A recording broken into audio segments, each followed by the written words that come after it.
We get our ideas at the most inopportune times when we're blazing down the highway, when we're diving below the water, in the shower, tying your shoes on the way out.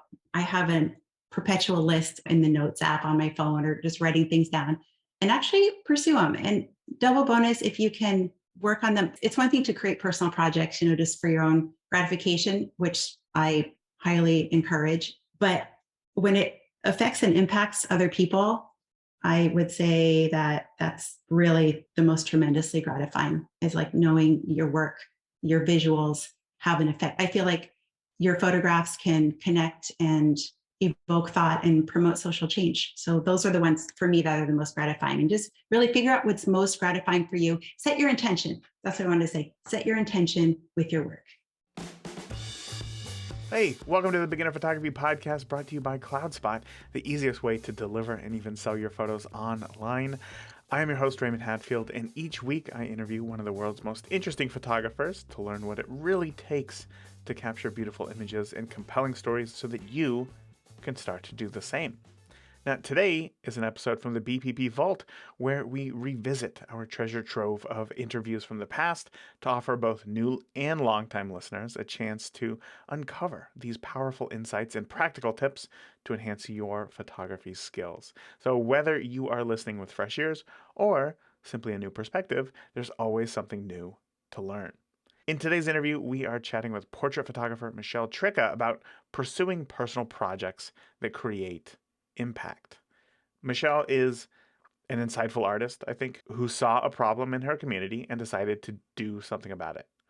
And I think it's easy to say, well, what can I do about this? Or feel helpless. But as a photographer, you have a tool that is as powerful, if not more powerful, than a pen. And Michelle knows that. And today she shares with us how she made change in her community and how we can do the same. So get your pen and paper ready and be sure to stick around to the end where I'm going to share with you my 3 biggest takeaways from this interview. So with that, let's go ahead and get on into today's interview with Michelle Tricca. Michelle, my first question for you is a simple one. I just want to know, when did you know that photography was going to play an important role in your life? Well, I was always the one of my friends to take the camera out when we were growing up in high school and when I would be home for college summers. And my friends would, we'd go out partying or go to the beach or take road trips, and they'd always come to me asking for pictures. I absolutely loved it. And I also used to get, I don't know if you remember W Magazine, the fashion magazine.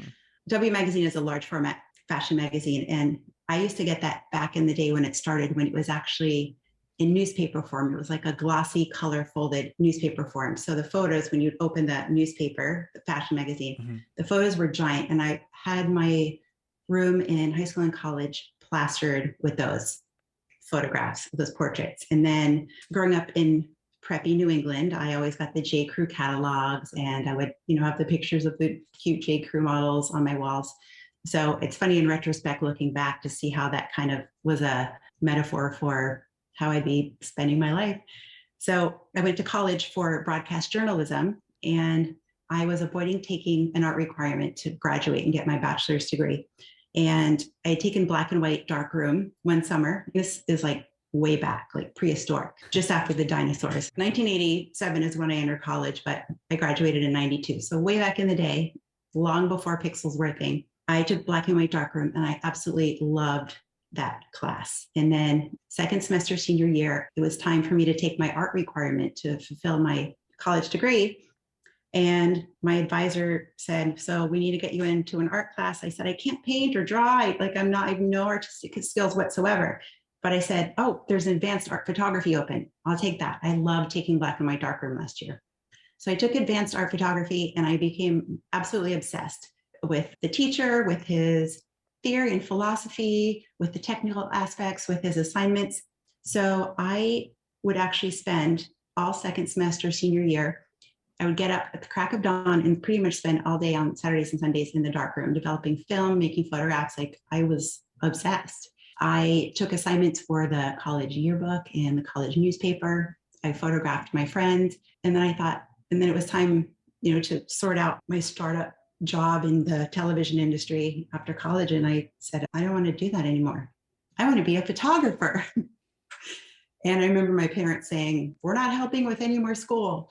And so for my graduation gift, I got a top of the line camera with my parents got me a gift. They got me a camera, and they researched what all the National Geographic photographers were using at the time. And so they got me that camera for graduation, and they put a little note in like, good luck, like good luck out there. I graduated and I spent the summer on Cape Cod interning for the Cape Cod News, working for no pay, but incredible experience, getting sent all around Cape Cod on different assignments every day. I was like, this is it. This is what I want to do with my life. I was so happy. And then after the summer was over, I moved out to Southern California with my best friend. And with the small portfolio I had, I started doing freelance assignments for a local newspaper there. And then I worked for a surf company, photographing their surfers, and for a model management company doing test shoots for their models. So I was happy. It was joy for me making photographs. But here's the thing. I think it's important to know from the start, like when you're going on in life and you're discovering a new path, it's like one thing at a time. I was all about photography and building my portfolio and making images. The business aspect, I was not a business person. I was an evolving artist. So I was making all of these images and developing a portfolio and making contacts and meeting people, but I didn't know the first thing about how to price a job and what I should be making and the money I needed to sustain my life and pay my bills.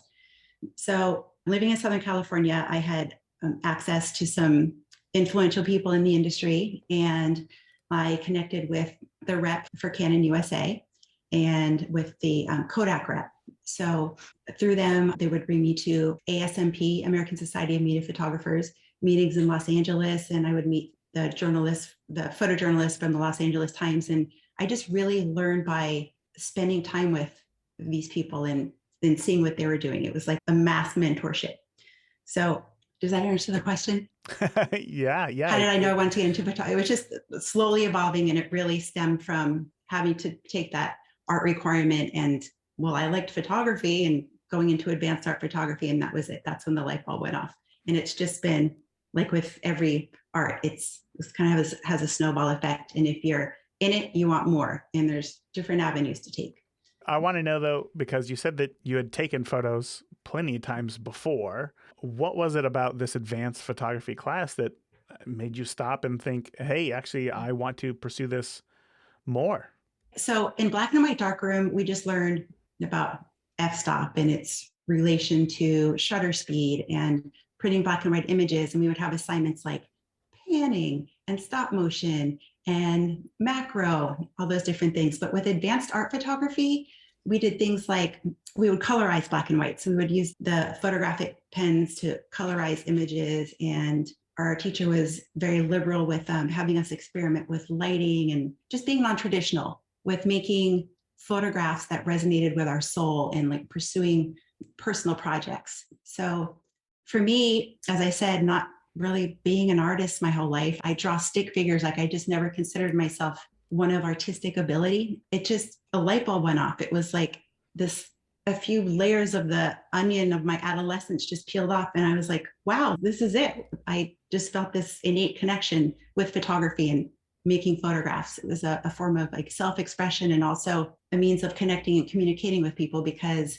my favorite thing to photograph was people. And it was the process of planning photo shoots, having that connection, directing, and then having them involved with not only the picture making, but with appreciating the image.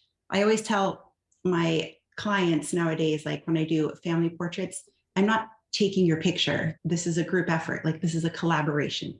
It's like both of us. So all these things that encompass photography, I started learning on my own at that very young stage.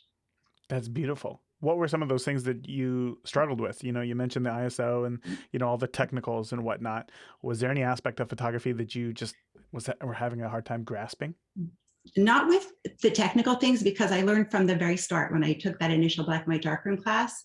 On the first day of class, the teacher on the chalkboard, he compared it to a funnel, like when you use a funnel, a measuring funnel in the kitchen. So says, you have a cup of water and you have a funnel. So you pour this cup of water down the funnel and the hole's that big and it'll take maybe 6 seconds to go down. But if the hole's a lot bigger, you open the funnel, you pour the water down, it's going to go down in 1 second flat. If you make the hole the size of a little pin, it's going to take maybe 15, 17, 18 seconds. And so that always stuck with me, the relation of aperture and shutter speed. Like if it's super bright and sunny out, the aperture needs to stay open this long. Or if it's sunset and we're dealing with very low ambient light, your aperture needs to stay open wide and for a longer period of time to let the light in. So that's how my brain works visually. So I was always clear on aperture and shutter speed and how that relates to everything I'm photographing. But I think what I struggled with was learning to edit. There's no social media back then. So I can compare it to nowadays. Like sometimes people will, whether they're not photographers and they're just sharing personal photos, or if they are photographers, sometimes there's a struggle with editing. Like I like to choose one strong image nowadays with social media, one strong image, but someone may also choose, say they're showing a picture of their child, 17 images that are pretty much the same, like very similar shots. So I think editing was one of the things I struggled with, because back then I had an actual leather portfolio that zipped and I would put printed photographs in 11 by 14 pages. So I struggled with editing and learning to take the strongest image, that it's quality over quantity, 5 solid pictures over 20 substandard pictures, because it's about making a mark and affecting the mind and the soul. So learning to edit was one of the things I struggled with. And also knowing that, as I said, learning the whole business aspect of photography was an evolution. It's learning that not everyone is your client. When I was still kind of sorting out my genre, I was taking jobs to shoot product for a company, to photograph an event, to shoot an editorial for a magazine of a business person, to shoot a surf event. And I was kind of all over the place. But as I came to realize, not everyone is your client. And I had to learn to say no to some jobs and know that I wanted to just only focus on portraiture. I'm a portrait photographer. And actually, I think the affirmation was, as I said, spending time with the Los Angeles Times photojournalists. I would have them look at my work periodically and they would say, you're going to make your money shooting people. So that just kind of solidified everything. So the struggle, business aspect, learning to edit, and that not everyone is your client, or not every job is for you. How do you get better at editing? How do you get better at choosing which photo is the best versus which one you can toss? It's just a matter of, to me, I consider myself a sentimentalist. So it's something you can't explain. It's the most solid image. If I narrow down my own work, sometimes I use the metaphoric phrase, it's hard to see the picture when you're inside the frame. So I become personally attached to images because you know all the backstory and you created it, and then you look at what you created. But someone else, a third party who knows nothing about it except for they see the actual visual document, I will call my images down to the strongest. And a lot of times I get a second or third opinion. People can innately go to one solid image, and I get help that way. So for me, it's more about a feeling. That makes sense. And sometimes it's difficult, I think, for new photographers to sense that feeling, right? Like you got a bunch of photos, especially because a lot of newer photographers are, as you said earlier, taking photos of their kids. And it's hard to say, actually, these photos of my kids aren't good, but these photos of my kids are good. So it really does just come down to that experience so that it can become that feeling. When you were in Southern California and working with the LA Times photojournalists, that had to have been a unique experience for sure. Was there any big takeaways that you got from taking that job? I think I just learned about professionalism. The thing with photography is that it's an art. It's not like being an accountant or an engineer. It's like a photographer, it's an art. You can be a hobbyist. There's so many different aspects of photography. So I knew I loved photography and I wanted to be a photographer. The business part came later, but I think I just learned about photography and seeing these people who were at the top of their game, literally living their dream. But it's not all, I hate that saying, but it's not all daisies and sunshine, that it's work. Sure. And it's accountability, and there's, a code of conduct and professional standards. So I think I learned all that at a very young age. And I always remember this. So the Canon rep that I was friends with would bring me to a lot of presentations. And so we went to one hosted by National Geographic, and this was in 92 or 93. So Nick Nichols, who was a National Geographic photographer, was presenting. He has a bit of a Southern drawl, and he had done a story a few months prior on, I think he was in maybe a story in Kenya about wildlife. And so he was talking about how we spent a month up in a tree to get these certain shots, and like it was just very technical and very like physically and emotionally intense. And so it's cool to hear the stories behind the pictures. You see a beautiful lioness in the Serengeti, and you don't think about the blood, sweat, and tears that goes behind making these images. And so after hearing him speak, I don't really get starstruck, but I kind of got starstruck meeting Nick Nichols. And so after he presented, I went up to him and we were talking. And I was talking about just not related to his experience in Africa. I said, I have on my wall the cover of the June 1995 issue of National Geographic. There's like a blurry photograph of an elephant charging the photographer. And I guess It's the first time National Geographic really took a chance and put an out of focus, structured technical picture on the cover. And he was just kind of smiling. He's like, yeah, I shot that. And I remember turning bright red. I was like, just so impressed that like this man is living his dream and this is what I want to do. So your original question was what? I'm sorry, you were talking about learning from and being influenced by people working in the industry. Exactly.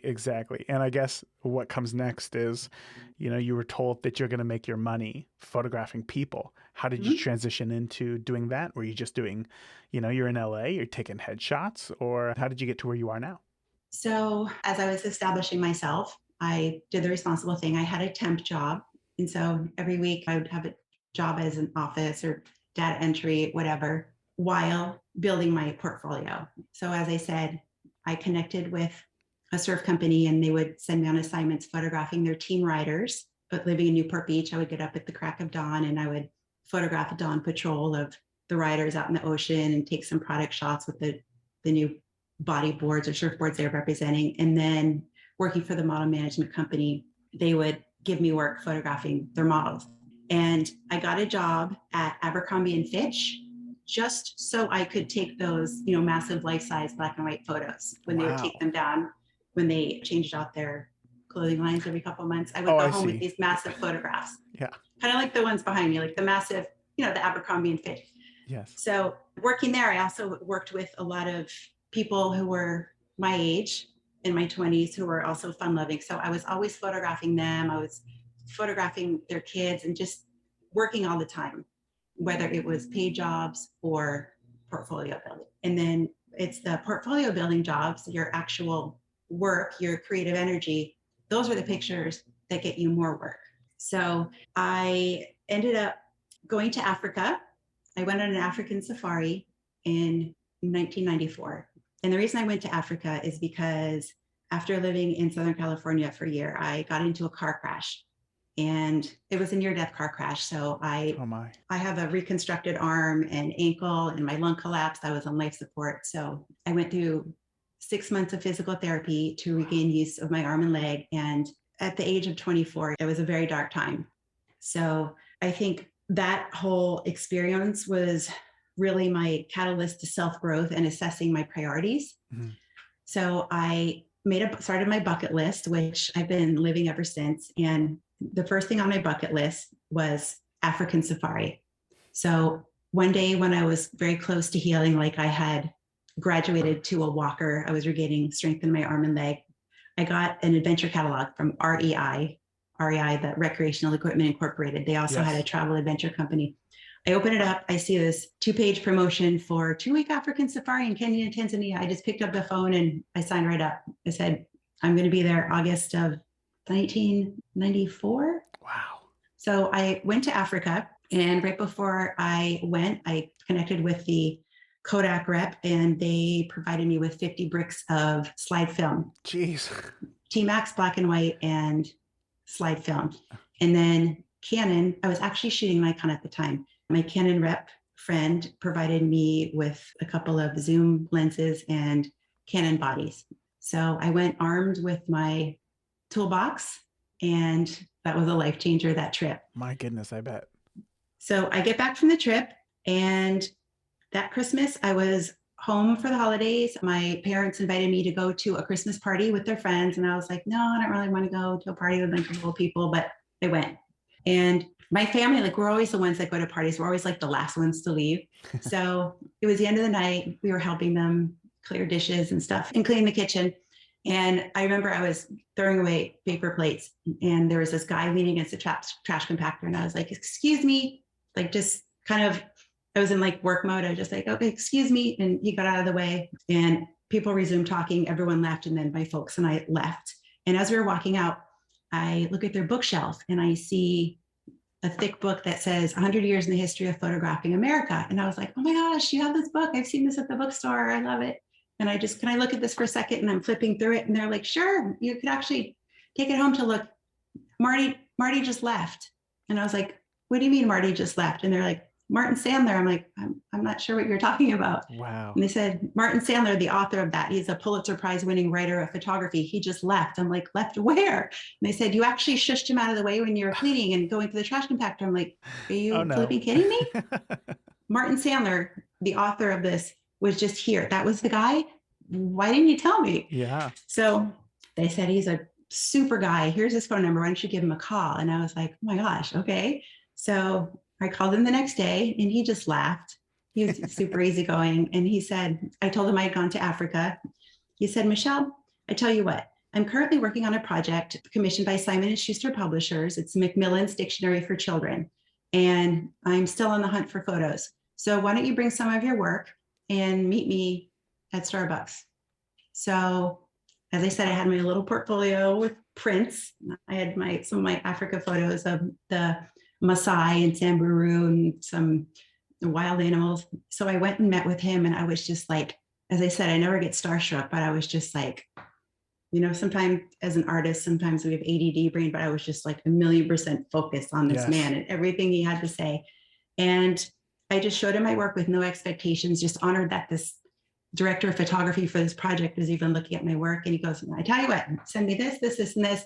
I have a meeting with the publishers in a couple of days, and I'll tell you what happened. So it ends up that they ended up using my photo of running zebras on the back cover for the word gait, G-A-I-T, like a zebra's gait running through the Serengeti, and then a bunch of my portraits of the Samburu women with their necklaces and their babies, and several images throughout the book. So wow. It was just stuff like that. It was, I think for me, just putting myself out there, showing my work to anyone who would look, because you never know. So how does that transform into portraits? So I was just always focused on portraits. As I was saying, one of the hard things of when you're starting out in photography was that not everyone's your client, and knowing what genre you really want to stick with. That was just my interest. That's where my interest lied, was portraits. So I would photograph family portraits. I would photograph friends, and all these people that I was collaborating with to build my portfolio, they were showing people the photographs, and that work, because I made it, from my soul with my heart, that was attracting clients. People would see it and say, oh, I want that. So they would call me, and that's how my portrait business started evolving. And then I moved out to Hawaii.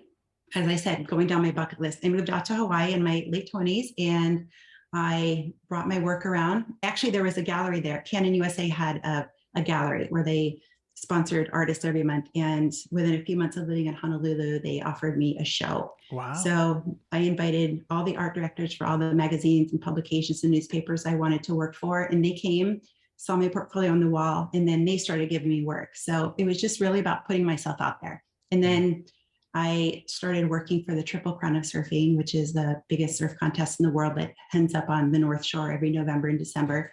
And from there, I was meeting the world's top surfers on the world tour. I worked in the press room. So I had literally all of the photo editors from all the top surf magazines coming in to get press badges from me. So it was just an incredible experience. So I was photographing, shooting portraits in the surf industry with the international surf press. That is so cool. That is so cool. Today, you're in Florida. So did you move to Florida after Hawaii to start doing portraits there? I left Hawaii after 7 years to move to San Diego, where I worked for a snowboard magazine. I wasn't a photographer for the magazine. I was the photo coordinator. So our office was based in La Jolla. The photographers were all over the world shooting snowboarding. So I worked that for 7 months. It was like my paying the bills job while I was establishing myself, because I left Hawaii where I was established and then had to reestablish myself in San Diego. Sure. So I quit the magazine after 7 months with the small savings that I had. I wanted to start a t-shirt line based on my photographs. So I ended up moving into, it was kind of like a Warhol factory. So you know how Andy Warhol had his whole art factory in New York? Yes. So I moved into this 1920s Spanish Villa McMansion with 5 artist friends. I lived with a fashion designer, an industrial designer, a creative director, an art director, and a model. And they were starting a clothing line. I was starting my t-shirt line. So we would all collaborate. I would photograph their clothing lines on their models and their fashion shows. And like my art director roommate was making a lookbook for my t-shirt line.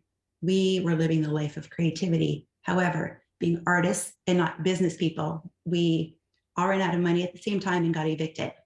Oh my goodness. So after a year and a half of living this beautiful life, I mean, this is where the term starving artist comes from. Yeah. And I learned a lot from this experience, and I wouldn't change a thing. This was the time in, when the whole real estate market crashed, when they were basically handing out credit cards with 0% interest. So a lot of us were taking out these credit cards and just charging our lives, charging our business expenses, car payments, and growing these businesses that we naively thought when they started blooming, we would pay off our credit cards. Sure. So I had maxed out 3 credit cards. We got evicted from this house because we all ran out of money at the same time. And I ended up moving to Naples, Florida, where I currently reside, in 2005, because my folks had recently moved here and they bought an investment condo to rent out. And when we got evicted, they made an intervention call and they said, instead of living on the streets of Tijuana in a cardboard box, why don't you come to Florida? You can rent a room in our investment condo while you get back on your feet and go back to California. And I was like, thank you so much, but I'm not going to Florida. Everyone's 100 and there's no surf or mountains, and I don't play bingo or golf. So no. But after tossing and turning for 2 weeks, I ended up driving across the southern route of the United States in the middle of summer to come to Florida, absolutely depressed. I just felt like my life is over. I lost. I'm an irresponsible artist. A lot of shame and regret and guilt. So I planned on staying in Florida, maybe a year, paying off all these credit cards, tearing them up, and going back to California to resume my life. And that was in 2005. And now it's 2022. So I got here. I launched my t-shirt line. I got a website and I was making these t-shirts. They were based on my photographs from my travels.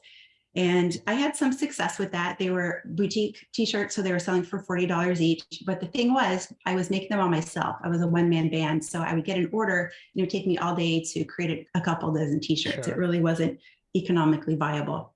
So I did it again. I started meeting with local photo directors for publications I wanted to work for. And I was meeting with planners, event planners, and showing them my wedding portfolio. I had photographed weddings like per special request when I was in Southern California and Hawaii.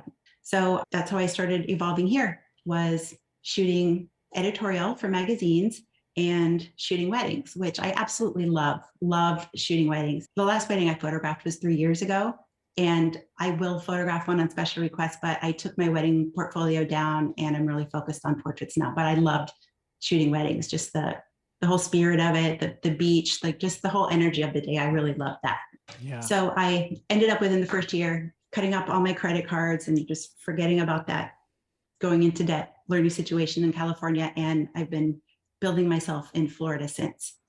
Wow. So focusing on portraits now, can you tell me what kind of portraits you focus on professionally?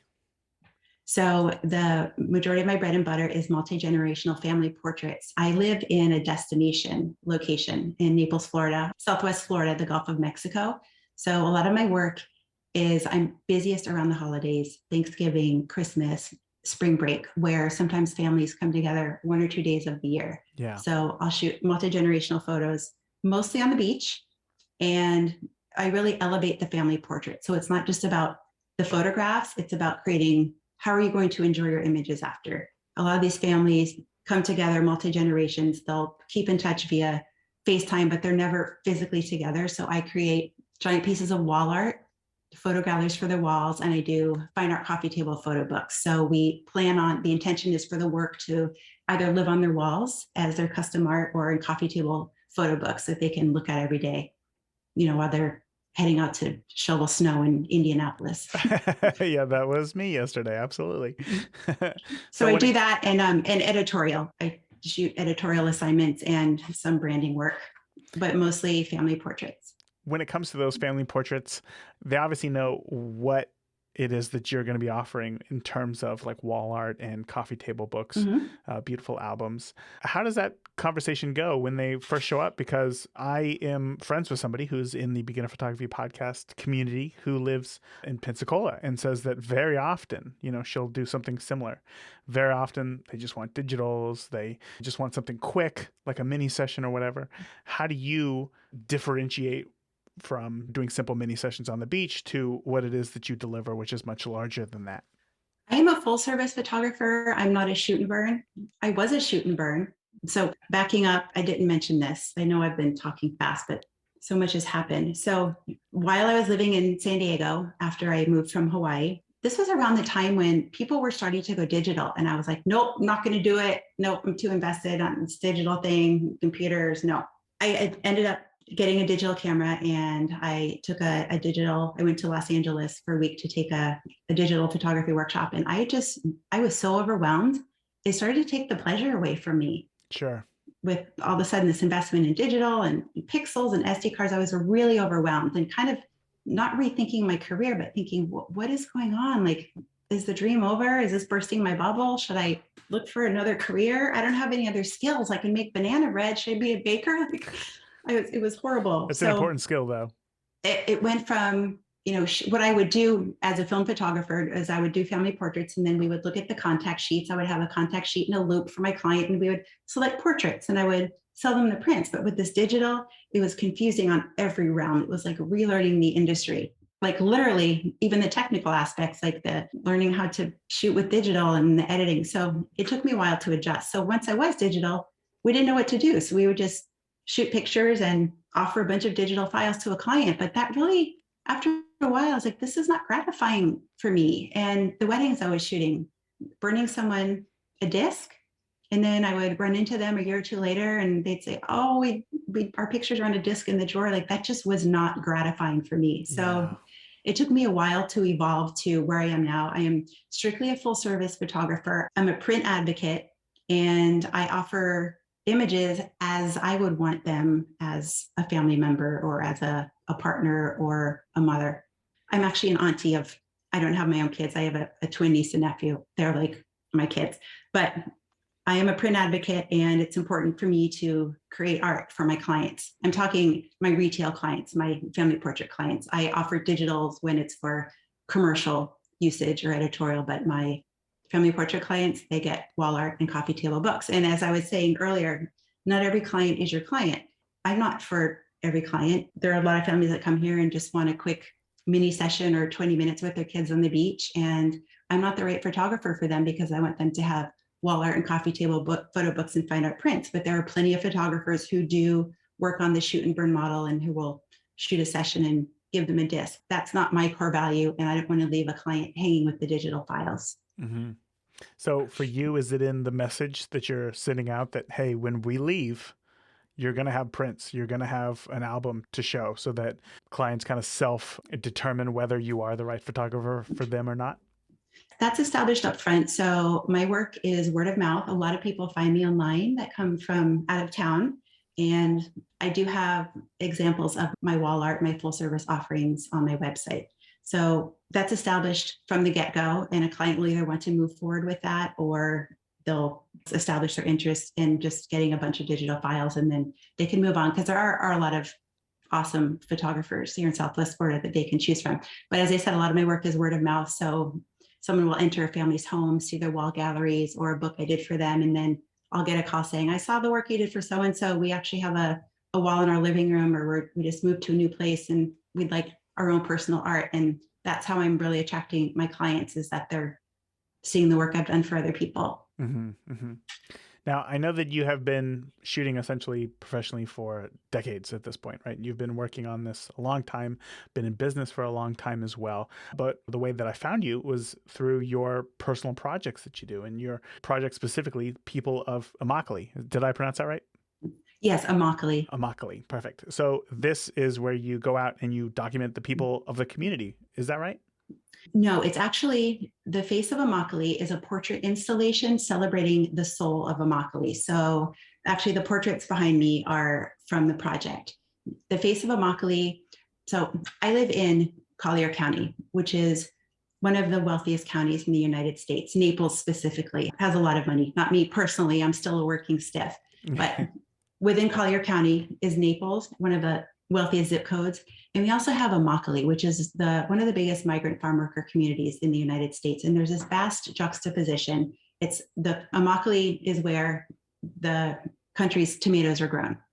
And so it's an agriculture industry just 40 minutes away from coastal Naples. And we're in a bubble here. There's people who have grown up here, but a lot of people are transplants who come here for better weather and a relaxing life. And this juxtaposition is that there's this disparity of wealth versus just very, very humble means. Just they're under-recognized and underserved.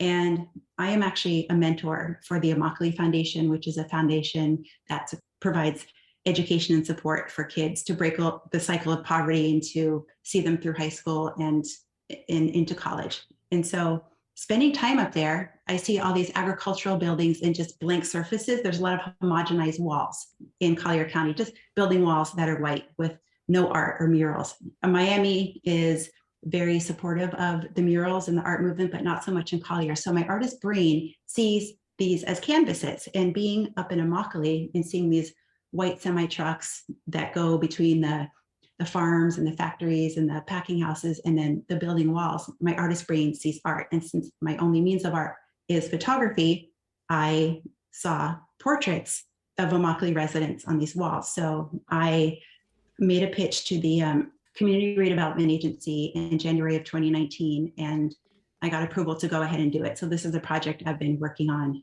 for the past 3 years. There's been a delay because of COVID, but I'm back at it shooting portraits, and I'm partnering with an agricultural company who's providing me their buildings and their semi trucks to install these portraits. And this is loosely based on a project I did in 2011 in Naples. I was given a golf cart repair shop, a 1,000 square foot wall by the owner to use as my canvas for a portrait mural I did there. I photographed 1,000 portraits of local residents and installed them as a photographic tribute to human diversity. So this one in Immokalee is going to be on a larger scale with massive life-size portraits as a public art statement, because I don't feel that a high dollar ticket should be the only means by which someone can enjoy art. So this way, with the portraits being exhibited publicly, they can be enjoyed by all.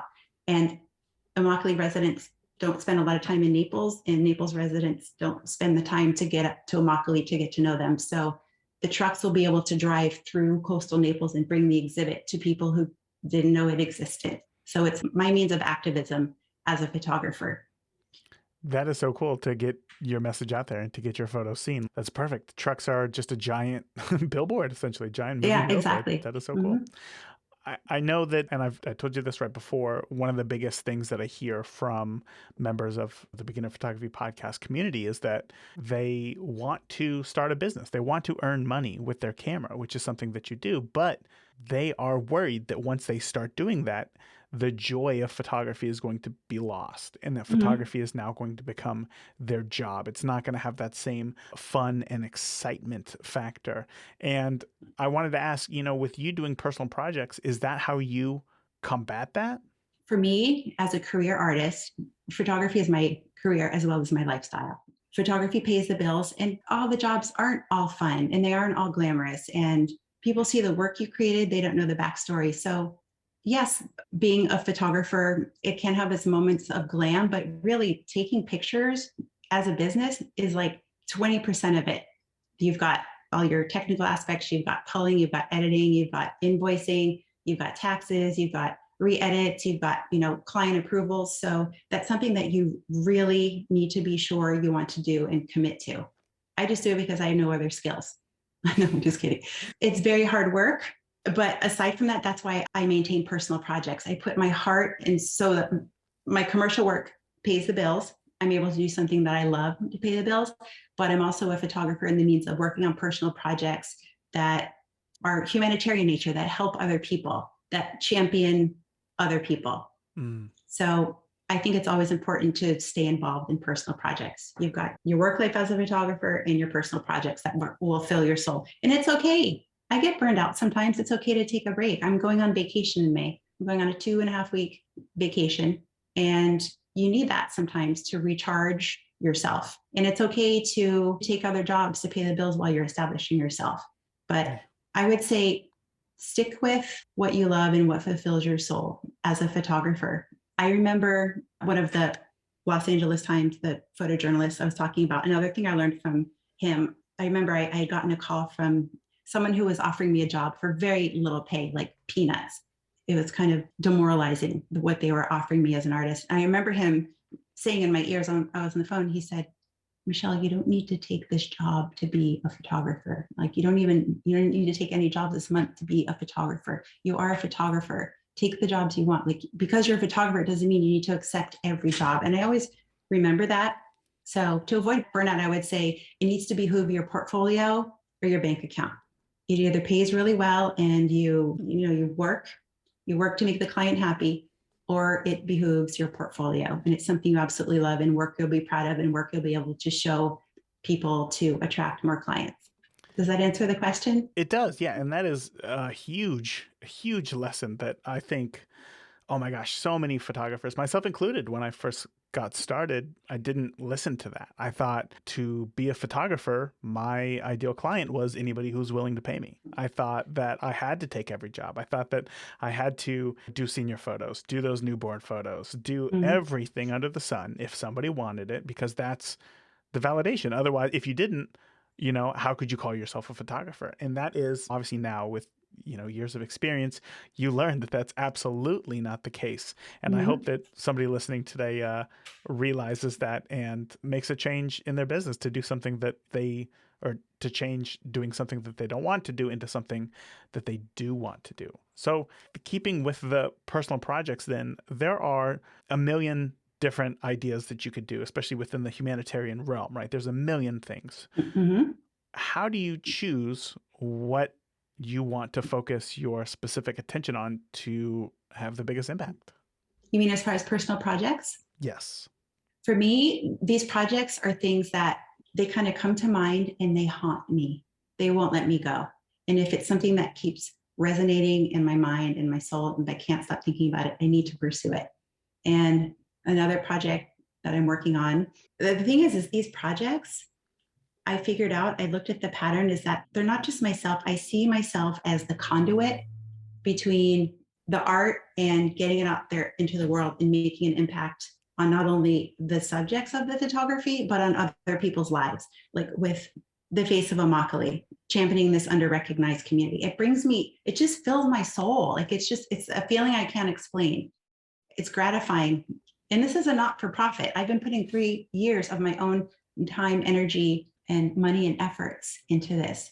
3 years. I got a fiscal sponsor for this. I've been getting donations to help with expenses. I found a print and installer, but I've done all the work myself. 3 years, but it's the gratification is seeing this come to fruition and creating life and spirit and engagement through my photographs. That's really the most fulfilling for me. I bet. And another project that came to me that wouldn't let me go happened over quarantine. Most of my jobs were canceled or postponed. And so I sat in my office going through archives, years and years of old work. For me, when you take a break from your work and you go back and you can see images that didn't necessarily resonate with you before, that you maybe re-edit and that you'll consider now for your portfolio. So I was finding all this work that I did in the Bayshore Arts District, which is the community where I live. And a lot of this work I've done because of urban sprawl and a lot of historic places being plowed over to develop newer properties. I was seeing that I have some historic photos here, these places that don't exist, like this community of artist shacks. It was this artist and fishing village made on the water in the 70s. And 2 years ago, it got plowed over with concrete and it's now part of a new marina. And the place was awesome. I photographed musicians, and younger families there, just created some super cool work. There used to be a skateboard park that's gotten plowed over, and now it's pickleball courts because Naples is also the pickleball capital of the United States or the world or something. And so over quarantine, I was thinking I should make a zine, make a little zine of like historic work of the Bayshore Arts District. And then I had a light bulb. We're an up and coming community, and there's a lot of mom and pops, entrepreneurs, independent small business, and artists moving down here. I thought, no, I'll create a publication, not only including editorials of this historic work, but I want to promote and champion all these small businesses that aren't necessarily given the exposure that the larger big box stores and corporations have by advertising in the magazines and the networks and the major newspapers. So I just decided to start this independent print publication called the Bayshore Independent. So I've been working on that since quarantine, and the baseline of it is collaboration. So for instance, there's a developer that's developing properties based on porches. He wants to bring back porch culture, how in the 50s and 60s, people would gather on their porches in the mornings or in the evenings, and kids would play and they'd have cocktails and play music. And that was a means of celebrating each other and communicating. And so this local developer wanted to promote some of his porches. So I created a photo shoot where I had a couple of my friends model, and I got food from one of the local restaurants. One of the local kayak company provided food. I got popcorn from the local popcorn company, jewelry from my friend who's a jeweler down there. And everything you see in these shoots as a collaboration will be in the magazine. Everything will be listed. Like, you'll see shoes or something cool in an editorial scene in a magazine. You don't necessarily know where it came from. So it's a means to promote everyone through photography. So the name of it is going to be the Bayshore Independent, because it's the Bayshore Arts District, and independent because all of the businesses and artists being featured are independent entities with being promoted through photographs with no advertising and not a lot of heavy text. It'll be photographic based. It'll be large format and printed on beautiful paper. Wow. So that's something that's also a passion project, but it's not about me. It's about championing this whole community here, raising everybody up through photographs. So that's the way, for me, I keep inspired and keep this decades-long love affair with photography. It's just a matter of thinking out of the box and pursuing. And actually, some people will say, you're lucky, but it's not about lucky. It's really just about pursuing and taking action to make things happen. Yeah. A lot of tenacity gets just kind of thrown out the window when people just throw the word luck out there. I totally understand that. These are like long-term projects that you're working on, right? This isn't, hey, I'm going to go in there for a few hours, photograph some photos, put it out, project's done. This is ongoing. So can you talk to me about maybe the planning process, or how you know which photos it is that you want to capture? Is it all about where they're going to end up, or is it more story driven? Can you walk me through that? For the Bayshore Independent publication, or either that or back to Face of Immokalee? Okay, so with the Face of Immokalee, I go up to Immokalee and I'll spend a day or half a day with a select group of people, and I'll make photographs, and then it's just a matter of choosing the strongest one. I do have a section on my website that talks about the Face of Immokalee, but it has not been installed yet. All of the photos are artist renditions, but the photos have not actually been installed. What I'm waiting for is, I applied last year for a grant to the Florida Department of State. It was approved. It was actually one of the highest scoring for the Florida Builds culture genre, and it was just approved by legislature. The last step we have is our governor has until mid-June to approve of it. He still has red line veto power, but I'm hoping he does the right thing. And if the grant comes through, then I'll hopefully be able to actually install the work I've been created on, starting with the trucks first. So I've been progressively making photographs, and it's just like, that's one thing. It's not about making the photographs. So much administrative work after that, culling them all, selecting the best, and then they need to all be cohesive because it's about the Face of Immokalee. So these are two young people behind me. We've got age ranges. We've just got the whole palette of humanity. So there's a lot of work in the editing process and selecting the strongest image. Like this kid here, I've maybe 6 strong shots of him, but this one just worked. His personality is like right there. He just nailed it. Yeah. So When I look at that photo, I see personality. That is like a kid who is having a good time right there and being truly who they are. I don't think yeah, that when I look at that photo, I don't think to myself, oh, clearly Michelle here said, smile, look at the camera, put on a goofy face. Like whatever happened in that moment is genuine. And I think that, put on the side of a tractor trailer is going to bring joy to people driving around, looking at it. So I love this idea so much. Um, thank you. of course. I feel like there are still so many questions that I have about this project because it is something that, not only is personal to you, but is going to help a community. And I think that thinking about that aspect really warrants a longer conversation. But I know that we are at the end of our time today. So before I let you go, is there anything that maybe I wasn't able to ask you today that you want to make sure that listeners know about creating personal work? I would just say, write everything down. We get our ideas at the most inopportune times when we're blazing down the highway, when we're In the shower. diving below the water, Yeah. in the shower, tying your shoes on the way out. I have a perpetual list in the notes app on my phone or just writing things down and actually pursue them. And double bonus, if you can work on them. It's one thing to create personal projects, just for your own gratification, which I highly encourage and commend. But when it affects and impacts other people, I would say that that's really the most tremendously gratifying, is like knowing your work, your visuals have an effect. I feel like your photographs can connect and evoke thought and promote social change. So those are the ones for me that are the most gratifying. And just really figure out what's most gratifying for you. Set your intention. That's what I wanted to say. Set your intention with your work. Michelle, I don't know how we could end it any better than that. That was perfect right there. Before I let you go, I know that people are going to be interested in seeing some of your work. So where can we follow you along online? My website is michelletricca.com, and I'm on Instagram at Michelle Tricca. Just a quick thank you to Michelle for sharing everything that she did today. I had 3 big takeaways. The first one is to pursue personal projects that have impact.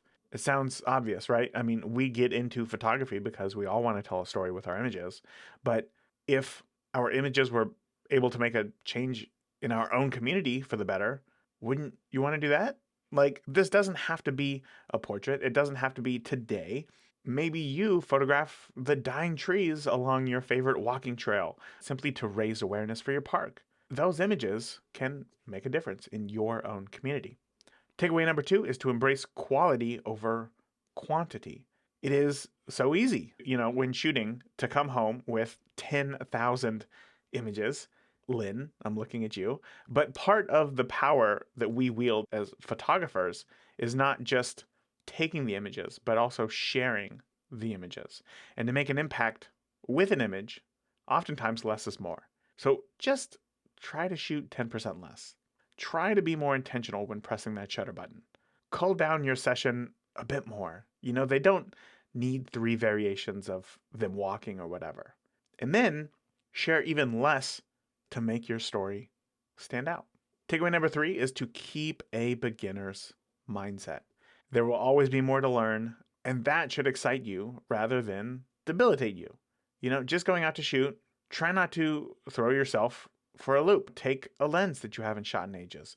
Give yourself a challenge of shooting only in portrait orientation. Take a class, watch a tutorial, learn something that excites you, and you will in turn be excited, and then you will excite others. And what better way to make change? I want to invite you to share your biggest takeaway with me and everybody else in the free and private beginner photography podcast community, where you can connect with others and share your ideas and ask questions. So come join us over at beginnerphotopod.com/group. That's beginnerphotopod.com/group. Until next week, remember, the more that you shoot today, the better of a photographer you will be tomorrow. Talk soon. Thank you for listening to the Beginner Photography Podcast. Keep shooting, and we'll see you next week.